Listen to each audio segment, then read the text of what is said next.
உலக தமிழர்களுக்கு வணக்கம். நான் உங்கள் வெங்கிரத்னம்.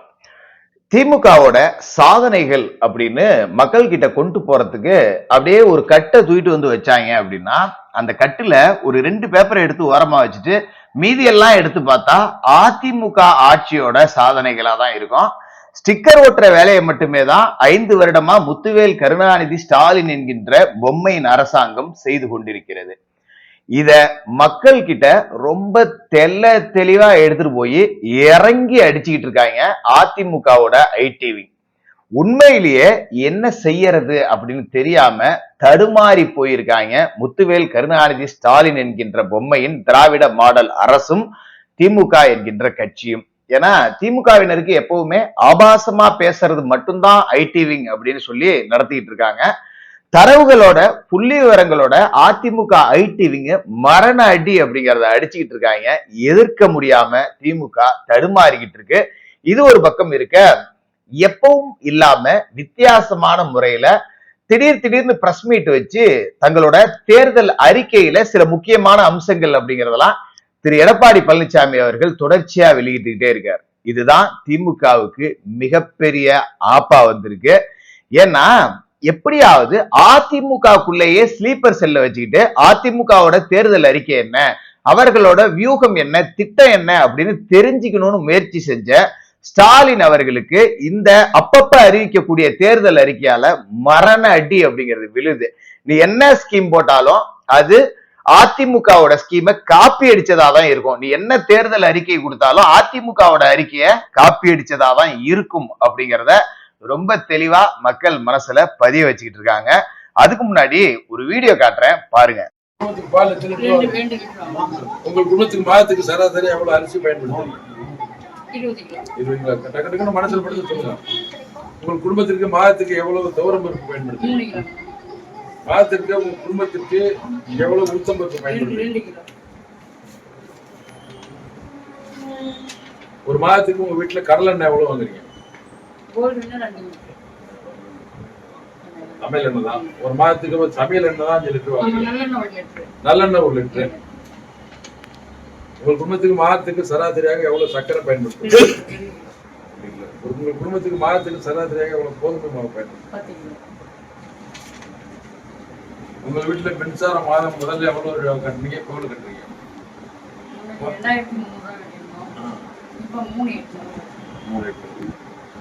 வீட்டு தண்ணி வரி, வீட்டு வரி முதல்ல எவ்வளவு கட்டுறீங்க? நம்ம 5 ஆண்டுக்கு முன்னாடி வீட்டு வரியும் தண்ணி வரியும் அவங்க கட்டிடுவாங்க.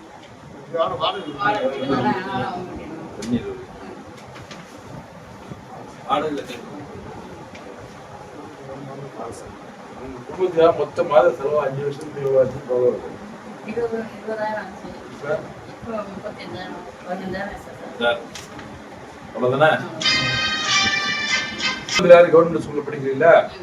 கடந்த 5 ஆண்டுகள் குடும்பத்துல பெண் பிள்ளைகள் கல்யாணம் பண்ணிருக்கீங்களா? பண்ணிருக்கீங்க. பசுமை திட்டத்தில் வீடு எதுவாங்களா? வேலைக்கு யாரும் பெண்கள் போகல. நீங்க இலவச கறவை மாடு திட்டத்துல அம்மா சிமெண்ட் திட்டத்துக்கு வாங்கிருக்கீங்களா? அவ்வளவுதானே?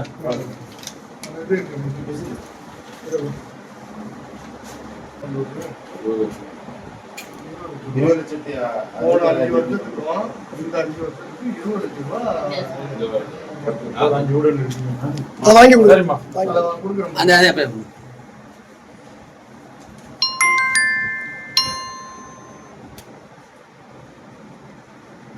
ரூபாய் எவ்வளவு நஷ்டாச்சு சொல்லுங்க. 20 லட்சம் நஷ்டாச்சு சொல்லுங்க. நீங்க சொல்லுங்க. போன ஆட்சிக்கு இந்த ஆட்சிக்கு 20 லட்சம். வீடியோ பாத்தீங்களா? இந்த வீடியோவுல ஒரு குடும்ப தலைவி கிட்ட பேசிக்கிட்டு இருக்கிறவர் அரியலூர் மாவட்ட அதிமுகவை சேர்ந்த மாவட்ட செயலாளர், முன்னாள் அரசு தலைமை கொறடா திரு தாமரை எஸ் ராஜேந்திரன் அவர்கள். என்ன குடும்ப தலைவிட்ட போய் பேசிட்டு இருக்காரு அப்படின்னா, இந்த ஒரு ஐடியா அப்படிங்கிறது தான் ஸ்டாலின் குடும்பத்தையே ஆட்டி படைச்சுக்கிட்டு இருக்கு. ஏன்னா பிரசாந்த் கிஷோர், சுனில் கனுகுலே, போதாதுக்கு பென் நிறுவனம், ஷோ டைம், ஐபேக், இப்படி எவ்வளவோ வியூக வகுப்பு நிறுவனங்கள் அப்படிங்கிறத திமுக ஹையர் பண்ணிருக்காங்க. அடிச்சு குமிச்சு வச்சிருக்காங்க, கொள்ளையடிச்சு யாருக்கு வேணாலும் எவ்வளவு வேணாலும் கொடுக்கலாம் அப்படின்னு சொல்லிட்டு.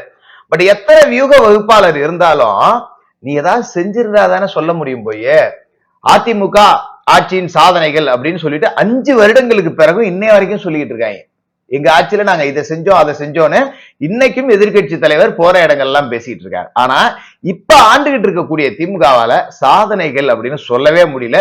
2 மட்டும் முன்னாடி தூக்கிட்டு வந்துடுறாங்க. ஒண்ணு, மகளிருக்கு உரிமை தொகை 1000 ரூபாய் நாங்க தான் கொடுத்தோம், மகளிருக்கு இலவச பேருந்து நாங்க தான் விட்டோம் அப்படின்னு சொல்லிட்டு. இது மகளிர்கிட்ட இவங்க எவ்வளவு புடுங்கி இருக்காங்க. ஒரு குடும்பத்துக்கு இந்த திராவிட மாடல் அரசால எவ்வளவு நஷ்டம் வந்திருக்கு, செலவினங்கள் கூடி இருக்கு அப்படிங்கிறத ரொம்ப தெளிவா புரிய வைக்கும் விதமா பில்லிங் மிஷினோட போயிடுது அதிமுக ஐடிவிங். இந்த மாவட்ட செயலாளர்களே முன்னின்று இந்த வேலைகள் அப்படிங்கறத நடத்துறாங்க. என்னன்னா, பொன்னி அரிசி அதிமுக ஆட்சியில எவ்வளவு வித்துது? 50 ரூபா. இப்ப எவ்வளவு விக்குது? 80 ரூபா. அதே மாதிரி சிமெண்ட், வீட்டுக்கு கரண்ட் பில்லு, துவரம்பருப்பு, உளுத்தம்பருப்பு, மிளகாத்தூள், அதாவது உப்பு புளி மிளகா வீட்டுல அஞ்சல பெட்டியில இருக்கிறதுல இருந்து வீடு கட்டக்கூடிய கட்டுமான பொருட்கள் வரைக்கும், கரண்ட் பில்லு வரைக்கும் எத்தனை முறை ஏற்றப்பட்டிருக்கு. இந்த திமுக அரசு வந்த பிறகு உங்களுக்கு 5 வருடத்திற்கு 10 லட்சம் ரூபாய் செலவாகுதுன்னு ஒரு தோராயமா வச்சுக்கிட்டாலும், திமுக ஆட்சி வந்த பிறகு 15 லட்சமா செலவாகுது. அப்போ ஒரு மாசத்துக்கு 5 லட்சம், ஒரு வருடத்திற்கு இந்த 5 வருடத்துல 5 லட்சத்துக்கு மேல உங்கள்ட்ட இருந்து புடுங்கி இருக்காங்க. ஆனா இவங்க கொடுத்தது கடைசி 2.5 வருஷம் தான் 1000 ரூபாய் கொடுத்துருங்க, அதுவும் பாதி பேத்துக்கு தான். 2.5 வருஷம்னு கணக்கு பார்த்தா எவ்வளவு வருது? 28,000 ஒரு குடும்பத்துக்கு. ஆனா செலவு பாத்தீங்கன்னா 5 லட்சத்துக்கு மேல இழுத்து கொண்டு விட்டுருக்காங்க. இந்த ஒரு கையாளாகத்தனத்தை தோல் உரிச்சு காட்டக்கூடிய வேலையை அதிமுக ஐடிவிங் அப்படிங்கறது செஞ்சிருக்கு. இத கொஞ்சம் கூட எதிர்பார்க்கல. ஏன்னா திமுக ஐடிவிங்குக்கு ஆபாசமா கார்ட்டூன் போட தெரியும். அதிமுகவில் இருக்கக்கூடிய பெண்கள் சமூக வலைதளத்துல வந்தாங்கன்னா அவங்களுக்கு தனிநபர் தாக்குதல் தொடுக்க தெரியும். அதே மாதிரி டிவிக்கு எந்த கட்சிக்காரர்கள் வந்தாலும் பெண்கள் வந்தா ஆபாசமா பேசினா ஓடிடுவாங்க, இவ்வளவுதான். ஆண்கள் வந்தா அவங்க குடும்பத்தை இழுத்து திட்டுறது, போட்டோக்களை எடுத்து பகிர்ந்து ஆபாசமா சித்தரிக்கிறது, மார்பிங் பண்றது, இதை முழு நேர தொழிலாவே செய்யக்கூடிய திமுகவுக்கு இந்த மாதிரியான தரவுகளின் அடிப்படையில பதில் கொடுக்கும் போது என்ன செய்யறது அப்படின்னு தெரியாத ஒரு நிலை அப்படிங்கறதான் இருக்காங்க.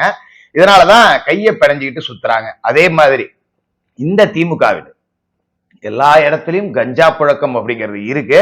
சட்டம் ஒழுங்குங்கிறது நாரி நாத்தம் எடுத்து போச்சு. காவல்துறையை தன்னோட நேரடி கட்டுப்பாட்டுல வச்சிருக்கக்கூடிய முத்துவேல் கருணாநிதி ஸ்டாலின் இரும்பு கரத்தை எடைக்கு போட்டு பழைய இரும்பு பித்தளைக்கு பேரிச்சம்பளம் வாங்கி தின்ன மாதிரி தின்னுட்டாரு. சுத்தமா சட்டம் ஒழுங்கு வேஸ்ட் அப்படிங்கிற இடத்துக்கு வந்துருச்சு. போதை புழக்கம், தினந்தோறும் நடக்கும் கொலைகள், நம்ம எங்க தமிழ்நாட்டுலதான் இருக்கோமா இல்ல எங்கேயோ கல்வி அறிவே இல்லாத எங்கேயோ வாழ்றோமா அப்படின்னு பயம். பெண்களுக்கு வெளியில வர பயமா இருக்கு. 7 வயசு குழந்தைய ரேப் பண்றான், 70 வயசு கிளவிய ரேப் பண்றானுங்க, பயமா இருக்கு. பள்ளிக்கூட மாணவன் பாக்கெட்ல வச்சு கஞ்சா எடுத்துட்டு போற அளவுக்கு தமிழ்நாடு கெட்டு குட்டி சேவராக்குனதுக்கு இந்த பொம்மை முத்துவேல் கருணாநிதி ஸ்டாலின் என்னும் ஒரு நபர் தான் காரணம். இப்ப இவங்க என்ன பண்ணுவாங்க, ஆட்சி நடத்துறதுல செலவிட்ட மூளைய கொஞ்சம் கூட மக்களை மனங்களை வெல்லணும், மக்களுக்கு ஏதாவது நல்ல திட்டங்களை கொடுக்கணும் அப்படிங்கறதுல செலுத்தவே இல்லை. அதனால என்ன பண்றாங்க அப்படின்னா, எப்படியாவது எடப்பாடி பழனிசாமி அவர்களுக்குள்ள ஒரு ஸ்லீப்பர் செல்ல வச்சிடணும் நம்ம ஆட்கள். அது நீங்க ஸ்லீப்பர் செல்னா கட்சிக்காரர்களை விலைக்கு வாங்கணும்லாம் அவசியம் கிடையாது. அங்க எடப்பாடி பழனிசாமி அவர்களோட கான்வாயில இருக்கக்கூடிய போலீஸ்காரர்களே கூட சொல்லலாம், ஓ இந்த இடத்துக்கு எல்லாம் போறாங்க, என்னென்னலாம் சந்திச்சிருக்காங்கன்னு இங்க தகவல் வந்துகிட்டே இருக்கும். உளவுத்துறைக்கு இதே ஒரு வேலை. உளவுத்துறைக்கு எதிர்கட்சி தலைவர் என்ன பண்றார், சவுக்கு சங்கர் என்ன பண்றார், மீடியால எவன் என்ன பேசுறான், இதையெல்லாம் துரத்திக்கிட்டு அலைய போய் தான் இங்க சட்டம் ஒழுங்கு சந்தி சிரிக்குது. இப்ப எடப்பாடி பழனிசாமி அவர்கள் என்ன செஞ்சாருன்னா, தேர்தல் அறிக்கை அப்படிங்கிறத தயாரிச்சு நாங்க வெளிவரத்துக்கு முன்னாடி நீங்க அதை காப்பி பண்ணிடுவீங்க. நான் போற இடத்துல 10 ஸ்கீமா அறிவிச்சிட்டு இருக்கேன். நேத்து ஒரு அற்புதமான 5 திட்டங்கள் அப்படிங்கறத அறிவிச்சிருக்காரு.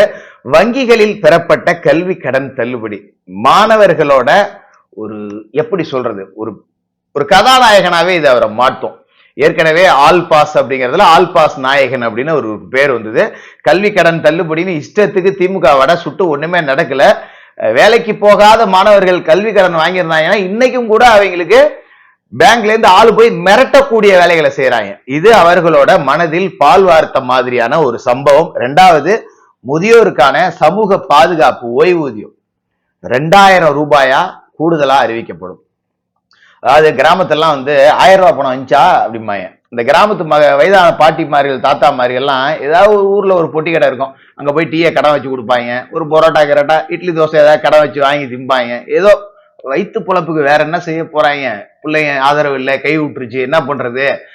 அந்த பாட்டிங்க முகத்திலேயே அந்த 1000 ரூபாய் பணம் வந்தாலே ஒரு சந்தோஷம் அப்படிங்கிறது இருக்கும். திமுக ஆட்சியில பல பேருக்கு 1000 ரூபாய் பணம் நிறுத்தப்பட்டுருச்சு.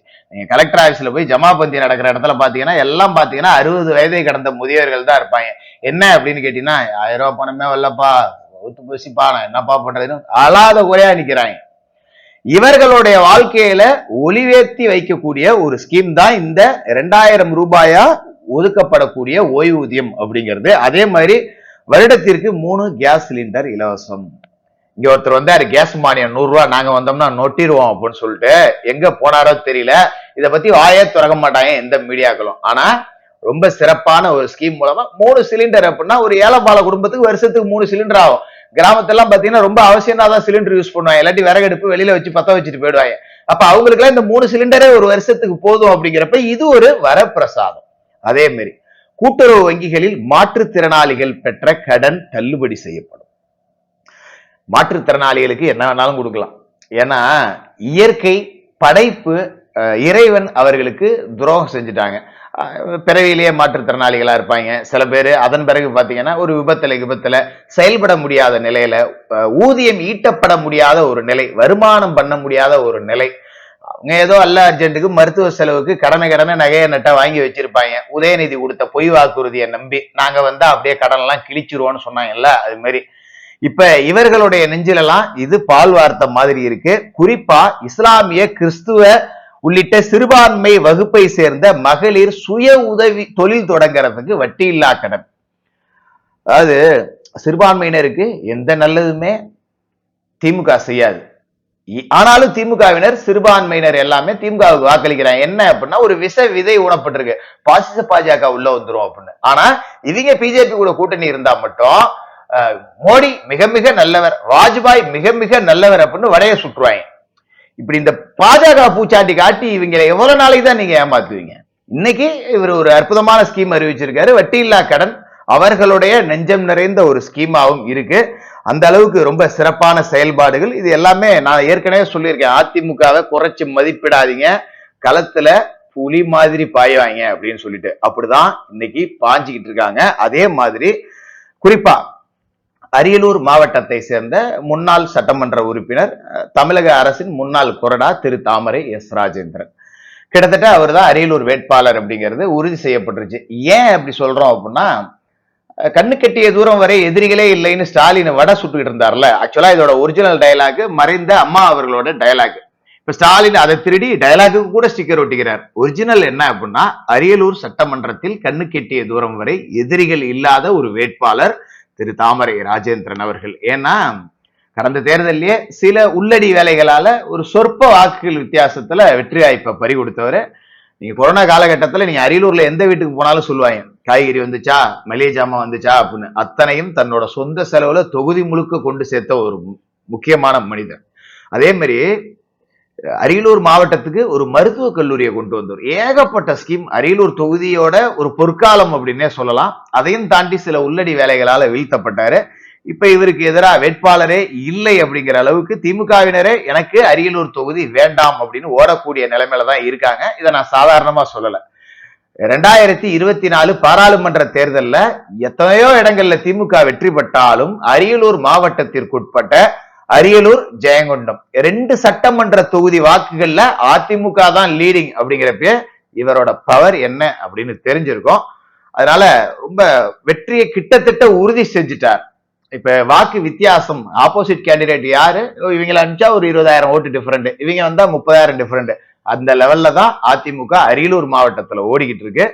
நான் முன்பே சொன்னது போலதான் அதிமுகவை குறைத்து மதிப்பிடுபவர்கள் தேர்தலில் நிச்சயமா ஒரு மிகப்பெரிய வருத்தம் அப்படிங்கிறத சந்திப்பாங்க. இன்னும் சொல்ல போனா அதிமுகவை குறைச்சி மற்றவர்களை மதிப்பிடுவதுதான் அதிமுகவை பொறுத்தவரை நல்லது. இந்த மாதிரியான கள பணிகள்ல அதிமுகவினர் காட்டக்கூடிய வேகம் அப்படிங்கிறது எப்படி இருக்கும் அப்படின்னு அதிமுக கிட்ட தோக்கிறதையே தன்னோட வாழ்நாள் வேலையா வச்சிருக்கக்கூடிய திமுகவுக்கு நல்லாவே தெரியும். தொடர்ந்து பேசுவோம்.